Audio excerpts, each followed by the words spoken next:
Welcome to Pallavi TV. ఈ ఏడాది release అయిన సినిమాల్లో 'చావా' మూవీ భారీ హిట్ అయిన సంగతి తెలిసిందే. బాలీవుడ్‌లో 'సల్మాన్ ఖాన్', 'అక్షయ్ కుమార్' సినిమాలను దాటి 'చావా' సినిమా 800,00,00,000 వసూలు చేసింది. విక్కీ కౌశల్ నటించిన 'చావా' సినిమా 'శంభాజీ మహారాజ్' క్యారెక్టర్‌లో విక్కీ కౌశల్ నటించాడు. సినిమాలో రష్మిక హీరోయిన్‌గా యాక్ట్ చేసింది. లక్ష్మణ్ ఉటేకర్ ఈ సినిమాని తీశాడు. ఔరంగజేబ్ క్యారెక్టర్‌లో అక్షయ్ ఖన్నా నటించాడు. 'చావా' సినిమా ఫిబ్రవరి 14న రిలీజ్ అయ్యి 800,00,00,000 లాభపట్టింది. 80,00,00,000తో తీసిన సినిమా. అంటే నిర్మాతలకు దాదాపు 800% లాభాలను అందించింది. అయితే ఈ 'చావా' సినిమాను మించి ఒక చిన్న సినిమా, ఒక చిన్న తమిళ సినిమా 'చావా' సినిమాను కలెక్షన్‌లో బీట్ చేసింది. అయితే పర్సెంటేజ్ పరంగా చూస్తే 80,00,00,000తో తీసిన 'చావా' సినిమా 800,00,00,000 వసూలు చేస్తే 7,00,00,000తో తీసిన ఒక చిన్న సినిమా 90,00,00,000 పైగా వసూలు చేసింది. దాదాపు 100,00,00,000కు చేరుకుంది. 100,00,00,000 వసూలు చేసి 1,200% లాభాన్ని నిర్మాతలకు తెచ్చిపెట్టింది ఆ సినిమా. టూరిస్ట్ ఫ్యామిలీ సినిమా 'శశికుమార్' మెయిన్ రోలు, 'సిమ్రాన్' శశికుమార్ భార్య, ఇద్దరు పిల్లలు. శ్రీలంక నుంచి వచ్చినటువంటి ఒక ఫ్యామిలీ తమిళనాడుకి అక్రమంగా సముద్ర తీర మార్గంలో పోలీసులకు దొరికిపోతారు. మొదట్లో పోలీసులకు దొరికిపోయిన తర్వాత శశికుమార్ క్యారెక్టర్ రెండో కుమారుడు ఎలాగో అలా పోలీసుల నుంచి తప్పించుకున్నాడు. ఒక ప్లాన్ వేస్తాడు. అక్కడి నుంచి వెళ్లి ఒక కాలనీలోకి వెళ్తారు. ఆ కాలనీలోకి వెళ్ళిన తర్వాత కాలనీ మొత్తంలా ఎవరికి ఎవరు మాట్లాడుకోకుండా ఉండడం, మనుషుల మధ్య సంబంధాలు లేకుండా ఉండడం, మాట లేకపోవడం.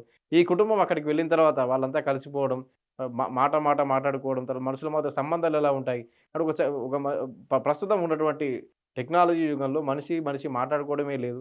ఎ ఎ ఎదురుగా ఎవరేం చేస్తున్నారు? పక్కింటి వాళ్ళు ఎలా ఉన్నారంటే ఎవరు ఏం చేస్తున్నారు? ఎవరికీ పట్టనట్టుగా ఎవరు బిజీ లైఫ్‌లో వాళ్ళుండి వీళ్ళతో మాకేంటి అనే ధోరణి కాకుండా అందరూ మాట్లాడుకుంటే కలిసి ఉంటే ఎలా ఉంటుంది ఒక కాలనీలో అనే దాన్ని తీసుకొని ఒక శ్రీలంక నుంచి శరణార్థిగా వచ్చినటువంటి కుటుంబం, శశికుమార్ కుటుంబం శ్రీలంక నుంచి శరణార్థిగా వచ్చి తమిళనాడులోని ఒక కాలనీలో ఉంటూ అక్కడ కాలనీలో ఉన్నటువంటి వాళ్ళందరితో పరిచయం పెంచుకొని వాళ్ళ మధ్య ఒక రకమైన అనుబంధం ఏర్పరచుకొని తర్వాత చివరిలో పోలీసులు వీళ్ళని వెతకడానికి వస్తే పోలీసులు ఆ కాలనీలో ఉన్న వాళ్ళంతా ఒకటే సమాధానం చెప్తూ వీళ్ళు రక్షించిన తీరు ఆకట్టుకుంటుంది.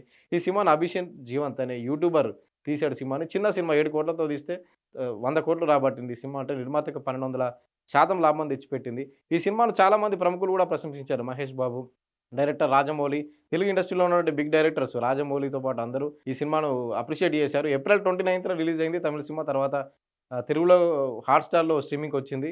ఈ చిన్న సినిమా 7,00,00,000తో తీసి 90,00,00,000కు పైగా వసూలు రాబట్టి 1,200% లాభాన్ని తెచ్చిపెట్టి ఈ సినిమా 'చావా'ను బీట్ చేసింది కలెక్షన్‌లలో పర్సెంటేజ్ పరంగా. 'చావా' సినిమా విషయానికి వద్దాం. 'చావా' సినిమా కూడా విక్కీ కౌశల్ యాక్టింగ్‌ను మెచ్చుకోకుండా ఉండలేం. విక్కీ కౌశల్‌కు ఖచ్చితంగా ఈ సినిమాకు నేషనల్ అవార్డ్ గ్యారంటీ అని కూడా చెప్తున్నారు.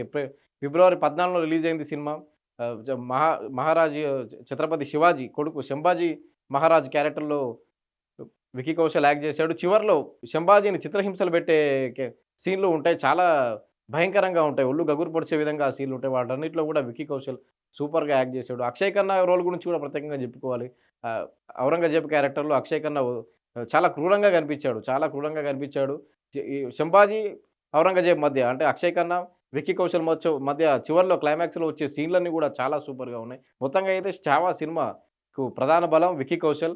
తర్వాత ప్రధాన బలం ఏఆర్ రెహమాన్. ఏఆర్ రెహమాన్ మ్యూజిక్ గూడా అంతగా ఆకట్టుకుంది. ఈ సినిమా టైటిల్ సాంగ్ గూడా అదిరిపోయేలా ఇచ్చాడు మ్యూజిక్. టైటిల్ సాంగ్ గూడా చాలా సోషల్ మీడియాలో ట్రెండింగ్‌లో కొన్ని నెలల పాటు నడిచింది.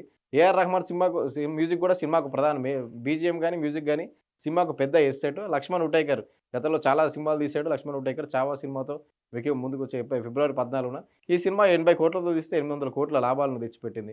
అంటే 800% లాభాలు తెచ్చిపెట్టింది. అప్పటికే ఈ ఏడాది 'సికిందర్', 'అక్షయ్ కుమార్', 'హౌస్‌ఫుల్ 5' ఈ సినిమాలన్నీ వచ్చాయి గానీ వీటన్నిటిని దాటేసి బాలీవుడ్‌లో ఈ 6 నెలల్లో 'చావా' సినిమా 800,00,00,000తో టాప్‌లో నిలిచింది.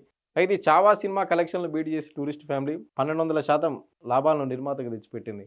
అంటే ఈ 2 సినిమాలు గూడా మంచి సినిమాలు. 2 సినిమాలు గూడా ప్రేక్షకుల ఆదరణ పొందాయి. 'చావా' ఒక రకం వరల్డ్ వైడ్‌గా 800,00,00,000 తెస్తే 'టూరిస్ట్ ఫ్యామిలీ' సినిమా 100,00,00,000 పైగా రాబట్టింది. 90,00,00,000 అని అఫీషియల్‌గా చెప్తున్నప్పటికి 100,00,00,000కి పైగా గ్రాస్ రాబట్టింది. 7,00,00,000తో తీస్తే కలెక్షన్‌ల పరంగా చూసుకుంటే అంటే పర్సెంటేజ్ పరంగా చూసుకుంటే 1,200% లాభాలను తీసుకొచ్చి 'చావా'ని బీట్ చేసింది 'టూరిస్ట్ ఫ్యామిలీ'. 'టూరిస్ట్ ఫ్యామిలీ' లాంటి ఇట్లా ఎమోషనల్ మూవీని తీసినటువంటి అభిషేక్ జీవంత్ ఎవరైతే డైరెక్టర్ ఉన్నాడో ఒక యూట్యూబర్ 'శశికుమార్', 'సిమ్రాన్' కూడా గతంలో కామెంట్స్ చేసింది.